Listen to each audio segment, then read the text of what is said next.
All right, you guys, without further ado, today we announce our new investigative series, or you guys get to find out what it's going to be on. It will begin next week. Many of you guys guessed, by the way, and from what we could tell, only one person in the live chat on Friday completely nailed it. Get ready because this one is going to send the internet and the media into a frenzy. Plus, later on in the show, I'm going to show you why I have grown completely bored of politics. Conservatives, my team, so to speak, are just becoming so hypocritical on the topic of Elon Musk, and it's making me want to rant. So I'm going to allow myself permission to rant about this topic of his 13th baby mama. Welcome back to Candace.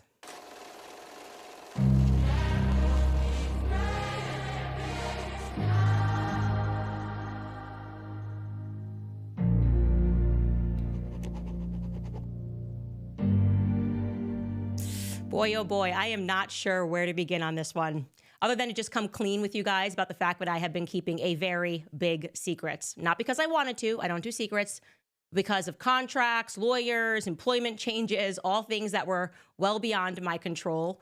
I guess what I should say here is that you should know that way long before I ever embarked on looking into Blake Lively or Brigitte Macron, there was another series that I was very keen to bring to life. And trust me when I say that this one is just going to make the American media lose its collective hive mind because it concerns them.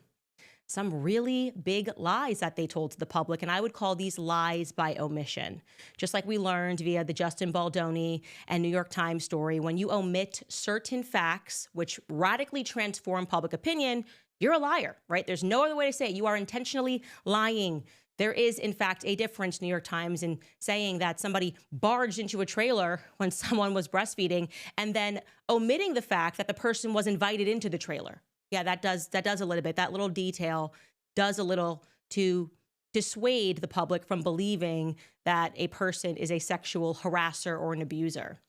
And of course, when they do these sorts of things, when they intentionally omit certain facts, they have the potential to ruin people's lives forever.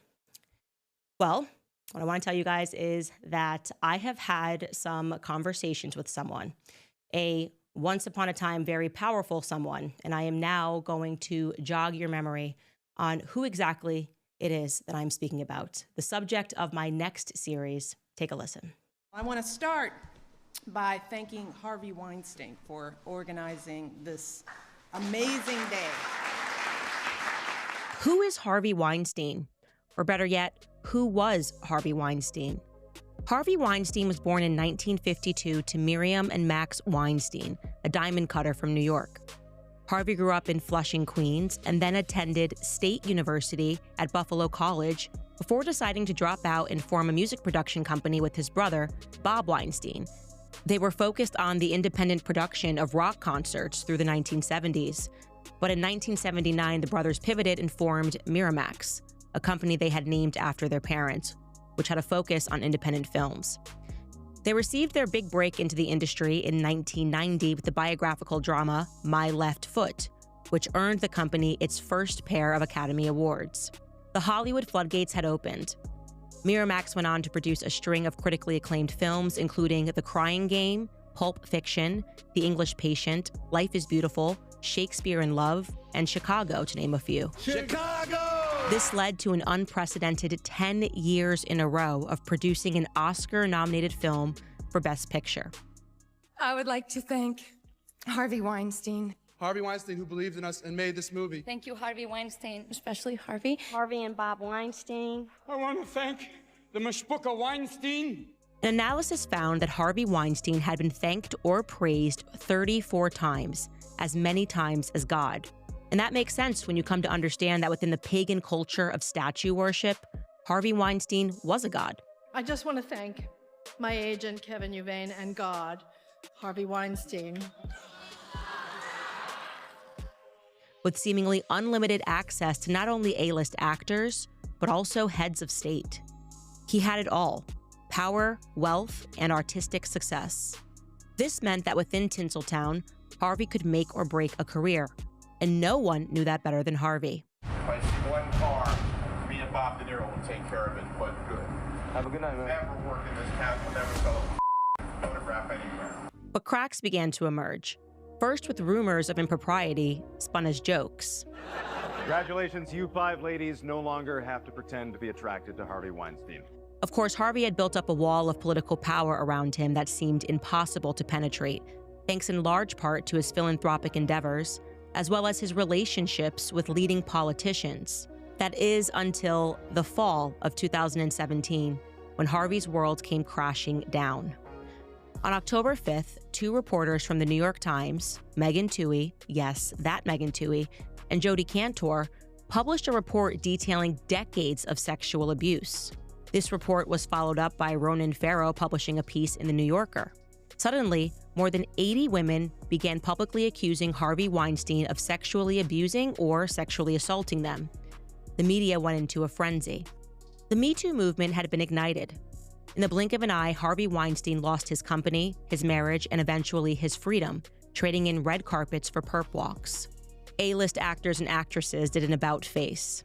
It's just that horrible ass boil that does not go away. Hollywood turned its back on their beloved Harvey. But was the public told the truth?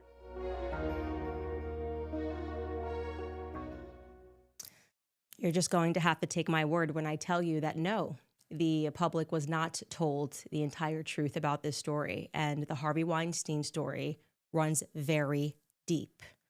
I can tell you that without flinching. In fact, I pride myself on never believing the media, always investigating things further. But I can admit, I fully fell for the narrative as it pertained to Harvey Weinstein, mostly because, first and foremost, there were just too many women, right? There were too many women that were all saying the exact same thing. Truthfully, I didn't even know why he was in prison or who specifically among the many women that had come out with all of these allegations and accusations against him had been the 1, the 2, or the 3 that actually got him into prison. I just knew somewhere in the back of my mind that he had to have done something because 80 plus women, like I said, is just too many. And by the way, that's kind of the point. It's a very effective media strategy that's been employed by the media since the 1930s. For those of you that are in the book club, in my book club, you know, one of the books that we're reading is Hollywood Babylon. And it really woke me up to the fact that when Hollywood wants to hide something, they flood the media with so much information and so many different possibilities and so many stories that people can't think. The public can't think. Our minds just become cluttered and we just accept whatever it is that they're trying to tell us to accept. I want to say this because this is the craziest part of this. Harvey Weinstein and I are, of course, an extremely unlikely pairing, okay? We have nothing in common virtually. He is emblematic of Hollywood, and I absolutely despise Hollywood, truly. He gave millions of dollars away over his lifetime to the ADL, the Anti-Defamation League. I am literally on the ADL's list for being Adolf Hitler as of last year, okay? He also gave to every Democratic presidential nominee, and I'm a committed Republican. So I really want you guys to imagine he and I having conversations over a prison line. I want your imaginations to really run wild with what that conversation might have looked and sounded like. And I want to tell you more about that today. There is so much that I want to tell you about those conversations as we begin to unfold this series. I will. Currently, we're just in a little bit of a legal hold. But suffice it to say that 2 years ago, when we had our first conversation, I was convinced that Harvey Weinstein was guilty of something. And to be clear, Harvey Weinstein is not Justin Baldoni, okay? When you come down this series, you're not going to be like, Harvey Weinstein's my cousin, kombucha. No, none of that, okay? He's not some puppy who got kicked by a swarm of bullies. Harvey was a bully, who I believe may have stepped on the toes of a bigger bully, a network of bullies, so to speak.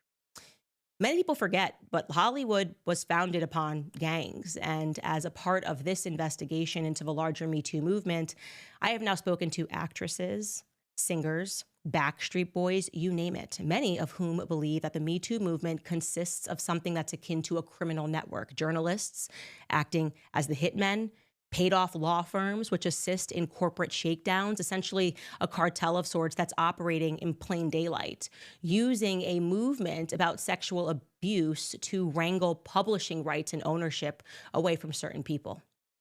So what do I believe today? Well, we'll get into it also as a part of this series, but I believe Michael Jackson also strongly asserted something similar, said something's going on here in Hollywood.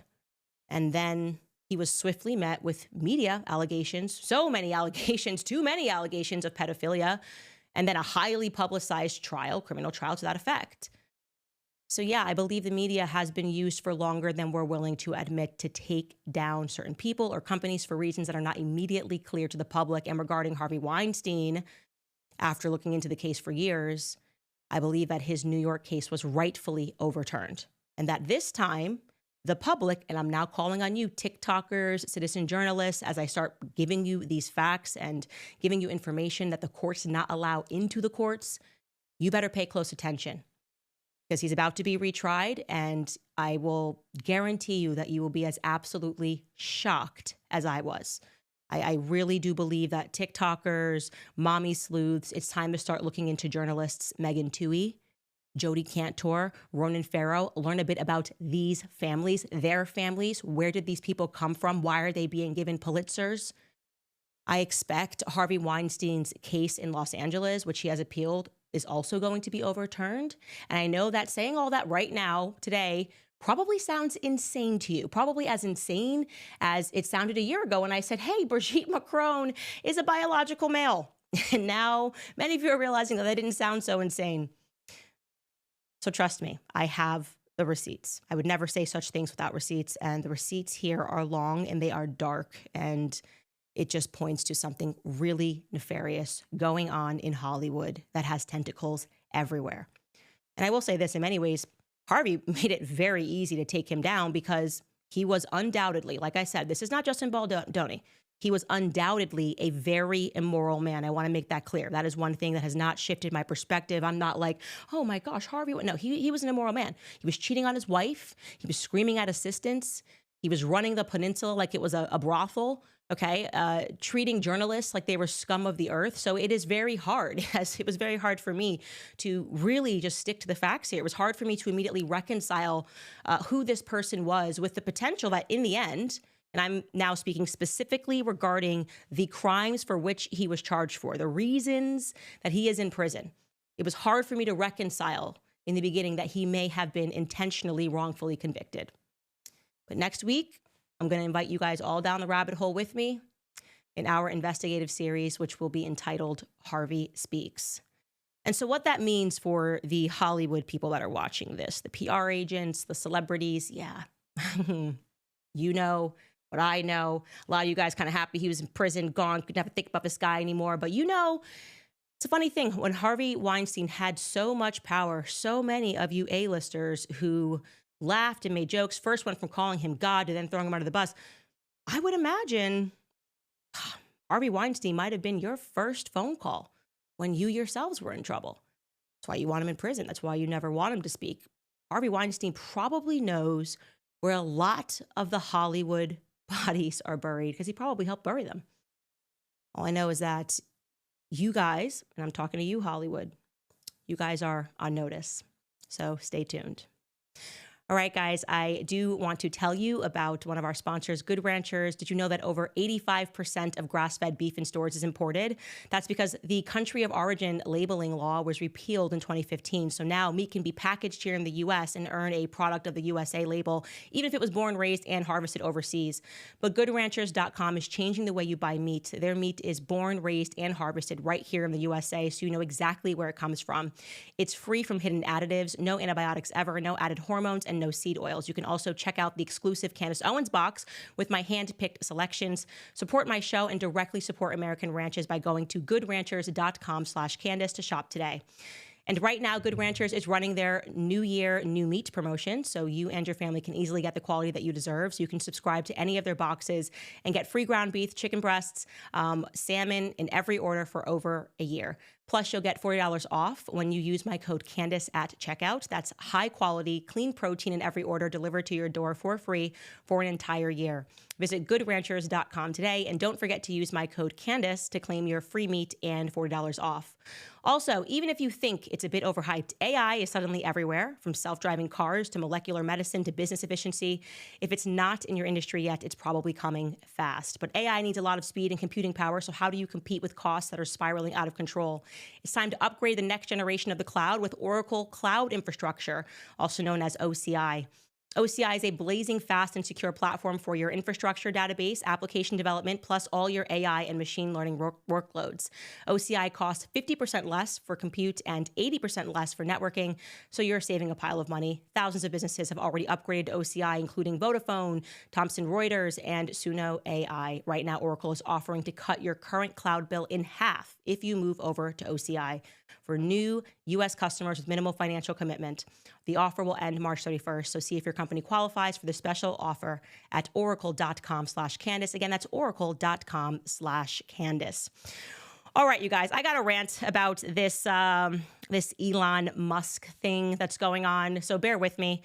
I mean, I think everybody has sort of sensed that I am getting a little apathetic on the topic of politics. And there's a reason for that. I said this to you guys, like, you know, if you really love people in politics, don't get to know them. Don't meet them. I think there's actually an expression like, you know, don't meet the people that you or the celebrities that you love, because then you're going to find out about them and it's just going to ruin it for you. And this has kind of been my experience over the last couple of years, where I realized that I'm not quite sure if either the left or the right is married to principles, and if they're really just married to the idea of getting at each other, right? So we covered this last week. Elon Musk had another secret love child, okay? I'm saying another because this is allegedly the 13th child, at least that the public knows about. I would very much bet that there are more than 13 children that are out there, but we found out about this one because the baby mama in question, Ashley St. Clair, decided to break the news onto her Twitter account, her X account, and she alleged that the reason that she was doing it was because the Daily Mail had been snooping, going through her building, putting her child at risk, and she wanted the public to find out on her own terms. And the Daily Mail piece was very invasive in my view. There's no reason, even if you're exploding the story, to talk about how you walked in her hallway, spoke to her neighbors, described the building she lives near and the car that she drives, okay? But then right after this, 2 days later, or maybe it was even a day later, she released a piece, or did a piece, collaborated with the New York Post, where there appeared to be a photographer in this swanky New York building that she's living in. And beyond that, she has since released private correspondences in the form of text messages between her and Elon Musk to various publications. And it's just weird. Like, it's like Elon Musk being like, let's have another child, let's make plenty of babies. Like, he just wants to populate the world with tons of different women. And she also announced that she was suing Elon Musk in New York to establish paternity, plus to seek full custody. And this caused a conservative meltdown, okay? And I'm putting conservative here in air quotations. The general perspective was, well, she's obviously a gold digger, and she got pregnant on purpose by him to go after Elon Musk's money. Elon Musk himself has essentially boosted this perspective by commenting on various threads of people who were one-time friends with Ashley St. Clair, and they're now sharing their private correspondences with her to prove that she's a gold digger and that she basically eyed Elon Musk. Like, Elon Musk is a victim of this story. He's a 53-year-old man who's supposed to be one of the most intelligent people in the world. He is the richest man in the world. But the spin here is that he was victimized because, you know, Ashley St. Clair kind of got in there and he had no idea what was coming, right? And so there's one person online, Isabella Moody, who basically is saying, I'm sharing personal messages with Ashley St. Clair because she shared personal messages with Elon Musk. And here's what she tweeted. I'm just going to share that with you because this is what Elon Musk responded to, saying that she agreed with Laura Loomer. She wrote, I wasn't going to post these, but now that Ashley St. Clair has leaked her private Signal messages with Elon Musk, after lying and saying that she wanted privacy, here's more evidence that Ashley planned to baby trap Elon. She sent me these text messages in May of 2023 when she first met Elon and started sleeping with him. She said, I need his rocket babies and I need a caption to seduce Elon Musk in May of 2023. See dates below. She doesn't care about privacy. She planned to seduce him by her own admission, and now she's leaking his texts. So I'm leaking her texts to me, okay? Because as Laura Loomer said below, we need to condemn promiscuous gold diggers. And then she posts the messages, and it's Ashley St. Clair saying, Elon followed me. I need his rocket babies, LOL. And Ashley writes back, oh my God, no way. That is so awesome. Isabella writes back, oh my God, no way. That's so awesome. And then she wrote, he 1000% saw my moon landing tweet. Look, I'll take one for the team, seduce Elon, and get in a rocket to see what's up. And then she said, Isabella said, oh, yes, you must for the sake of society. So when I read these messages, I'm reading like a joke, a gag between two girls. And by the way, I am totally guilty of this, never speaking about sleeping with someone, but literally last weekend, there was a person that followed me on Instagram and I made a joke to my producer and my former EP. And I was like, so-and-so just followed me. So none of you guys look at me anymore. I'll be wearing sunglasses inside as I pursue this friendship. It was just a joke. You know, and so I don't know if we're supposed to take that literally, but what we know is that she then went on to have a baby by Elon. And so Elon's responding to that and he writes, whoa, whoa. And this annoys me because it is, first and foremost, his response annoys me. Isabella can share whatever she wants. All is fair in politics. This is just how it goes. People turn on each other all the time, stab each other in the back. But Elon Musk responding, whoa, like he just found this out. He is the richest man in the world, okay? Stop. Just conservatives, stop. If Elon Musk wanted to employ every single person in Nashville and dedicated their employment to researching every single tweet and thought that Ashley St. Clair has had since she was born, he could do that. That's what it means to be the richest man in the world. He has wealth that is not calculable. He has the whole world, resources at his fingertips, so much so that he can just pick girls like Ashley, have 13 children, the majority of them, I think, via surrogacy and IVF. And I have always said since the beginning, before this Ashley St. Clair situation happened, I am on record saying that I find it problematic that conservatives have turned him into a superhero when the way that he lives his personal life is against our family values. But nobody wants to say that because Elon Musk has a lot of money. And everybody wants to be around Elon Musk because he's like close to Trump. And so everyone's going to just abandon their family principles here and pretend that like somehow he's a victim in this. No, he's not a victim. He's a 53-year-old man. I'm going to assume that Elon Musk knows how babies are made. Okay. So, whoa, I had no idea. That just seems fake to me. That seems petty. It seems fake. And it's ridiculous that you're leaning into this, especially when you have 13 kids that we know about. You know how babies are made, Elon, okay? So it is a total plausibility, hear me out, that you don't need to root for Ashley or root for Elon Musk. Like that would be the realest thing ever if you recognized faults in both characters. So I don't have an issue with people saying, oh, well, she obviously did this because he's the richest man in the world. That's fine. She is not above critique, and she represented herself as a conservative that pushed traditional values, and so she's going to have that criticism coming her way. But to pretend Elon's a victim, really? And I'm talking everyone in the conservative movement is trying to take this angle. Christina Pushaw, if you don't know her, she's the former comms director for the DeSantis campaign. I think she still works for Ron DeSantis. And she may have been, just by the way, I don't want to like assign malice where there wasn't any. She may have been asking this question in earnest, but she tweeted this, okay? Somebody said, sole custody? Why? Christina writes, what I don't understand is why it's even necessary to file for sole custody if her name is the only one on the birth certificate. They were never married. His name is not on the birth certificate. He has not claimed paternity, and there's no paternity test. So why would custody even be in dispute? So maybe she's asking this question, like I said, out of earnest, but the implication here is like, well, he got you pregnant, you had your baby. Why do you have to go to the court and get his name on a birth certificate? Like, what's that about? And so here's where I think that socioeconomic differences might matter, maybe potentially, because I didn't grow up in like a bed of wealth. In fact, I grew up with no wealth. I grew up in a household where we watched Maury and Jerry Springer, and watching conservatives try to grapple with this situation is legitimately funny, okay? Because Elon Musk and Ashley St. Clair, like what's happening between them, just so everybody's clear, is like every single episode of Maury, okay? It's every episode of Maury. It's two people who are both not great, and which means I learned at the tender age of 6 that you shouldn't root for Tyrone or Michelle, right? Like, so we can take a look at an old Maury clip for those of you who are not accustomed to this kind of a thing happening. Take a listen. Everyone, let's welcome Michelle back to the Maury Show. Backstage is Michelle's fiance, Tyrone. You see, Michelle and Tyrone have been here twice before. Tyrone has 2 strikes against him. You see, 3 years ago, a woman claimed that Tyrone was the father of her baby, and he was. That was strike 1. Later, they returned because Michelle thought Tyrone was sleeping with other women. And he was. Strike 2. And now they're back. But before we hear about the potential strike 3, take a look at their last appearances. first time we met Michelle, she and her boyfriend Tyrone came on the show to prove he was not the father of his ex-girlfriend Dacia's baby. You hear about a woman who says that she has his baby? Oh my named God. Dacia? It's his baby. About the baby. He said that the baby wasn't his the whole time she was pregnant. Are you the father of this little boy? Yes. No. You are! If you wasn't the father, you wouldn't.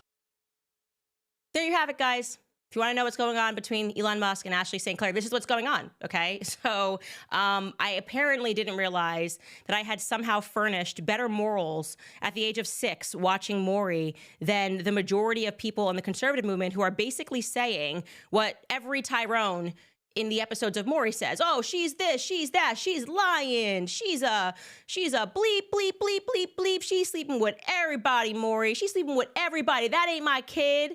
That ain't my kid. And then no one actually feels bad for the girl either because, like, yeah, she's sleeping with a few people. And then we find out that he's the father. So it doesn't actually matter if she's sleeping with somebody. I don't care if you think that she's a gold digger. I don't care if you think that she's sleeping with multiple people or that she plotted it. I don't care if Elon Musk found Ashley St. Clair at a strip club. I don't care if he hired her as a professional prostitute and she got pregnant that night. It's his kid. If it's his kid, he's got to take care of it. That's just like moral consistency, okay? I just don't care. And it has to be done in court. If she won the bag, as everybody's saying, doesn't matter because Elon Musk is a 53-year-old man, okay, who has definitely had the talk about the birds and the bees, okay?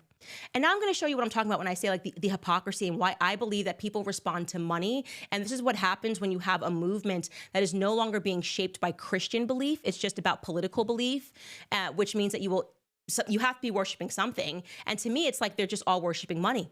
So remember, I don't know how old you guys were, but there was a situation that happened where Hunter Biden, okay, got a girl pregnant and didn't want to claim the baby. And conservatives had an entirely different perspective on the matter. So I want to show you this clip of Megyn Kelly covering Ashley St. Clair on her show very recently. She has on as a guest Michael Knowles, who I love and adore. And sorry, Michael, but we didn't include your perspectives on this little clip that we pulled. Take a listen. I don't understand how these women think their only road to financial success is to marry a rich guy or get pregnant by a rich guy and make him pay for your lifestyle. To me, it's so disempowering.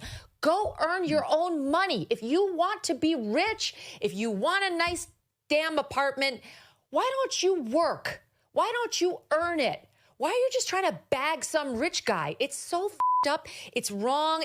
I feel like, okay. And then I'm almost done. If you do bang the rich guy, and if you do get pregnant with his child, then when it doesn't work out, be dignified about it. Don't go on Twitter. I don't believe her on the tabloid story. I don't believe her because it doesn't seem like she doesn't want publicity. She did the whole big spread with the New York Post. She wants publicity. Even if a tabloid was about to break it, then they break it and you say nothing. That's the classy highbrow way of handling this. She seems to want the attention and also at the same time want our sympathy. And I'm having a really difficult time giving it to her. But she had no difficulty giving it to London Roberts, who was Hunter Biden's baby mama. And to be clear, when this woman came on Megyn Kelly's show to hawk her book, talking about wanting publicity, she did a whole book. And Megyn Kelly promoted the book, did a reading of the book, which I'm going to show you. And not only that and by the way, the old Megyn Kelly was right. Doesn't really matter how Hunter Biden got the woman pregnant. He has to acknowledge her child. I don't care how powerful your family is, Hunter Biden, you got to acknowledge the child. And so it's just incredible to hear that Megyn Kelly and then to hear this Megyn Kelly discussing the Bidens and introducing this baby mama who's going to go on and admit that Hunter Biden was high out of his mind, clearly, when he got her pregnant. And she was literally a stripper. So let's just take a listen to Megyn Kelly. This week, we've been following the trial of Hunter Biden on charges he illegally purchased and possessed a gun while he was abusing drugs back in 2018. Well, that same year, just weeks before he bought that gun, a young woman from Arkansas gave birth to his child, a little girl. For years, Hunter Biden denied that he was the father of Navy Joan Roberts until a DNA test proved otherwise. After that, Hunter Biden finally started to support the child financially, only to come back and ask to pay much less than he had originally promised. Through it all, President Joe Biden, who prides himself on telling us about what a close-knit family he has, refused to acknowledge this little girl at all. After Joe Biden was elected president at Christmas time in 2021 and 2022, the Bidens decorated a White House fireplace with stockings stitched with the names of 6 grandchildren, no stocking for their 7th, little Navy. In fact, as recently as April 2023, President Biden suggested on camera that he only had 6, not 7 grandchildren.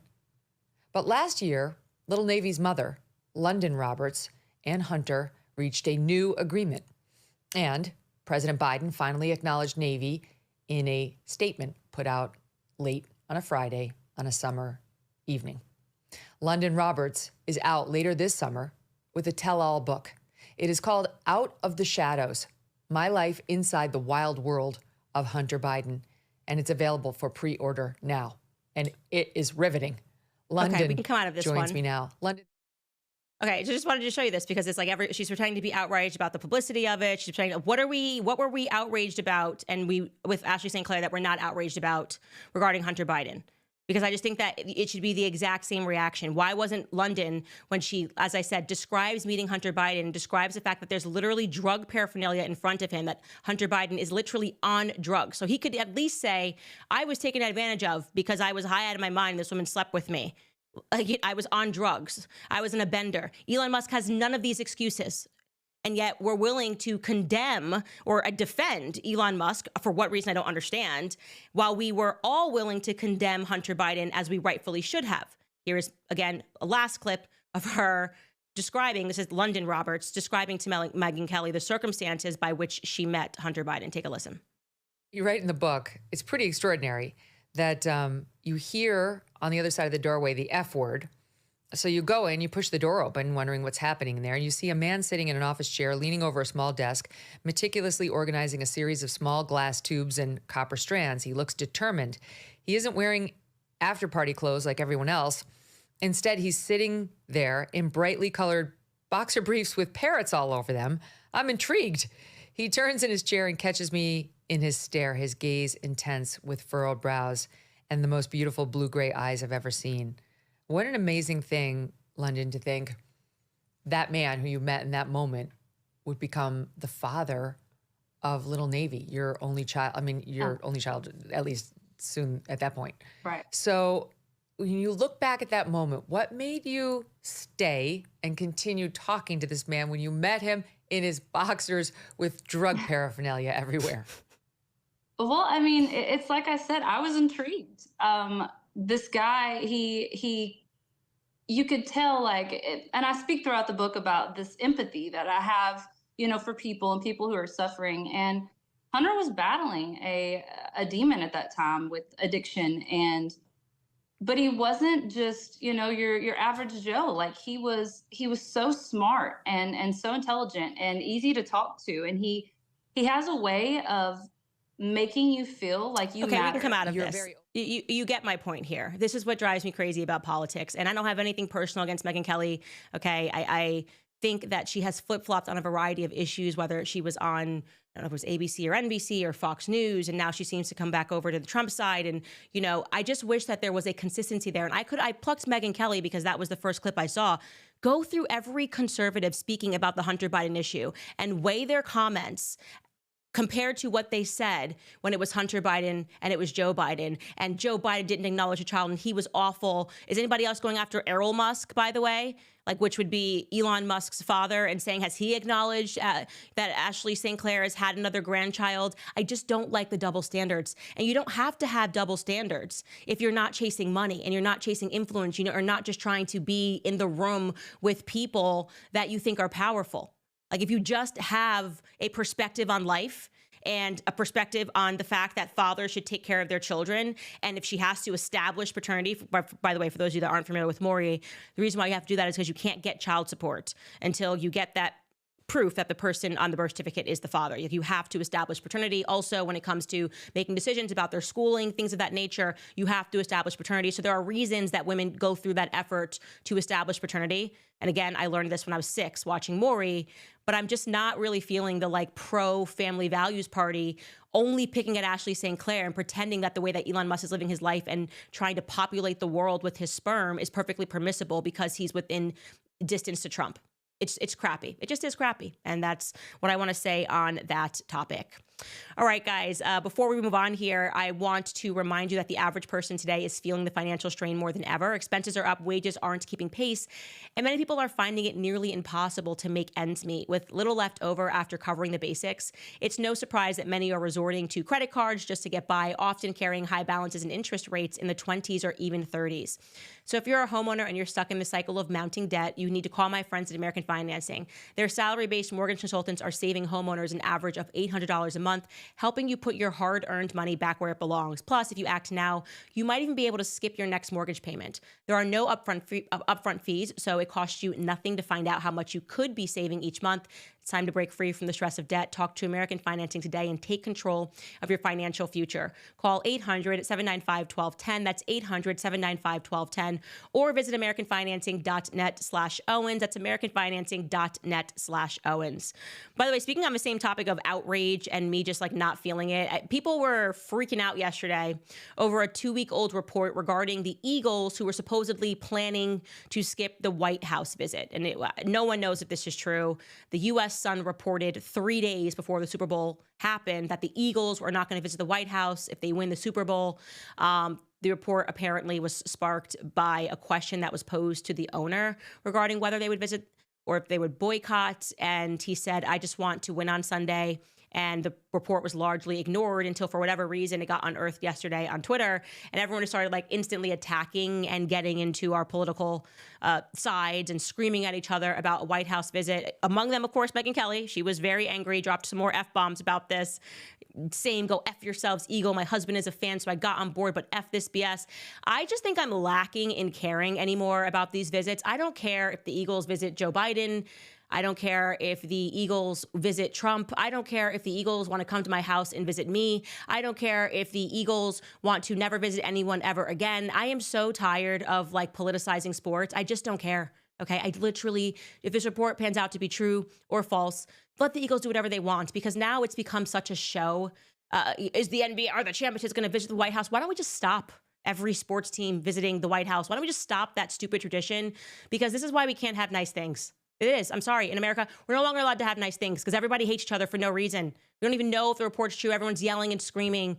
And truly, maybe they just don't want to travel. Maybe they don't want to travel from Philly to the White House. There's also like a history there where Trump didn't invite them. And like I said, when things that were supposed to bring us all like enjoyment and togetherness are now being politicized and have us at each other's throats, why don't we just kill it? That's why I just kill it altogether and find something that we can agree on.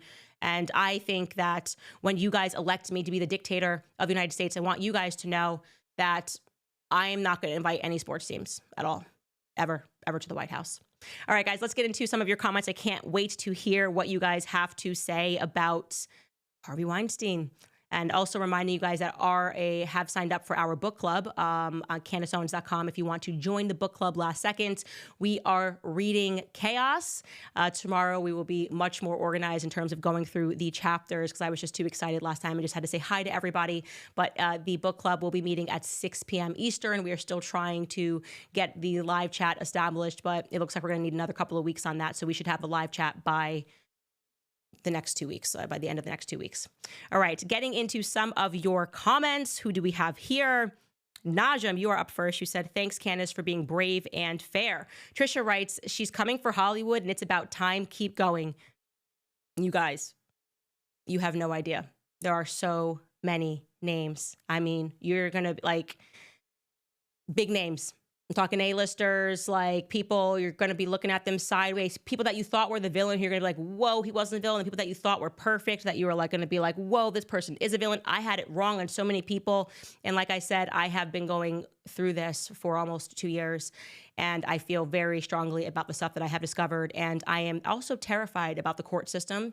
I'm wondering if there's a criminal network within the courts in Los Angeles and New York, because even the facts of the case, what was happening in the courtroom, they intentionally did not tell the public. They just stayed with the accusations and didn't tell the public what was happening in the courtroom, because it would terrify us. Because irrespective of how you feel about Harvey Weinstein, if you ever get in trouble one day, you're going to have to go through the exact same court.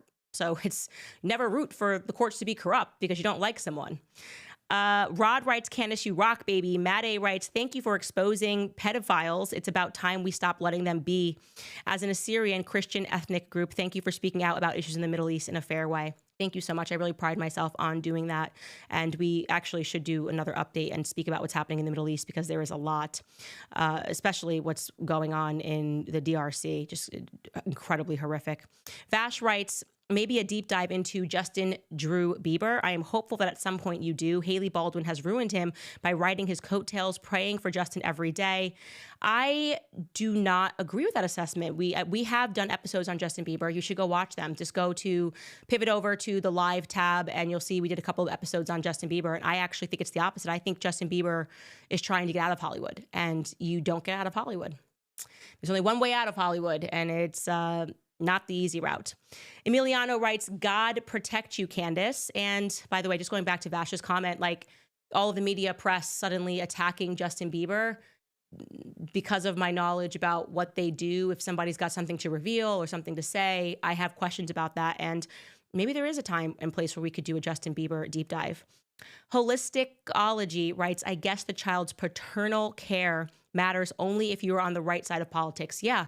It's just, can we just consistently say the left and the right, if you impregnate a woman and you know how babies are made and she didn't drug you, which in both circumstances, neither one of them were drugged. Hunter Biden drugged himself. Then you just got to be responsible for your kid, man. Like, you're not a hero for getting a woman pregnant and then trying to say, oh, well, she's a gold digger. It's just like, I don't care. I don't care if London Roberts pursued you because you're Hunter Biden. I just don't care. Take care of the child, acknowledge the child. And it's the only victim in this, it's neither side other than the child. It is the child that misses out when they don't grow up in a stable household. It is the child that misses out when they have an absent father. And I used to think conservatives stood against that. I don't know what's happened over the last couple of months. This is the problem, by the way, with Hollywood culture. Now it's seeping into conservative culture where they're like, everyone's just so starstruck by Elon Musk, and they just, for some reason, can't filter their values and just say, okay, I like him for this. I like him for rescuing X because I do, but I really don't like his style of raising children and of impregnating a bunch of women, which I don't.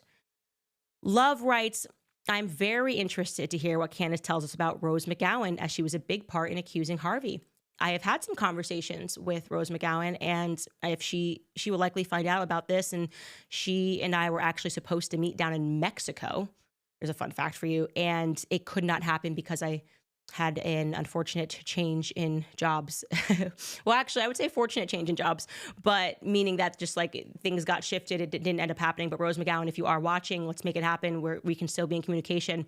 She, interestingly enough, is not a supporter of the Me Too movement. So let's have that conversation. Colonel Kurtz writes, I respect your guts on Weinstein. Can you give us a Marilyn Manson update? All of this can be a part of this Harvey series, because we're going to go through all the Me Too cases that fell apart. His fell apart very recently, and there were reasons for that. And I had already said that Marilyn Manson was going to be found not guilty. Very scary that the media can have you rooting for somebody to lose their freedom and rooting for somebody to lose everything. And that's why I said TikTokers begin with the journalists. Start looking to who their parents are, who their families are, and the picture will start to come together. Lastly, Mig writes, all I remember is it hit huge. Oprah came out and laid a smoke screen, and the next thing I knew, he was in jail. It was like cremating a body too fast. Yes, Mig, I love it. This is the last comment because that so perfectly encapsulates how I felt, where I didn't really know anything, but I just knew he was bad, right? Like I was just like, he's bad. And I felt that. And the purpose of me even taking a phone call of him, I'm not a person who's going to be persuaded. You're on the left, I'm on the right. Like I said, we have nothing in common. And I realize that even I have the potential to be completely, I guess, have a spell of sorts cast on me by the media if there is so much information and I just don't have the energy to dilute it all. And now I have that energy and I can't wait. I'm going to be hitting up TikTokers. I'm like, Steph with the deets, got a new project for you. Be better. Yeah, Marcos, if you're watching, I'm going to have all of you on this because you guys were amazing watching your content and all of us, the way we were able to pull across the Justin Baldoni stuff. And if you thought that was a lot, wait till we get to the Harvey files. Looking forward to Harvey Speaks, you guys. If you want to support our work, obviously we're keeping the bulk of this series completely free. Head to CandaceOwens.com and support us. You can do that by buying my new book, Make Him a Sandwich, which you guys are going to absolutely love, which is going to unpack the feminist movement. Fellas, buy this for your girl. If she opens it and she's like, oh, I love it, put a ring on it. If she opens the present and she's like, Candace Owens, think twice. That's all I'm saying is think twice. Get to the bottom of what her values are. CandaceOwens.com for more, you guys. We will see you tomorrow.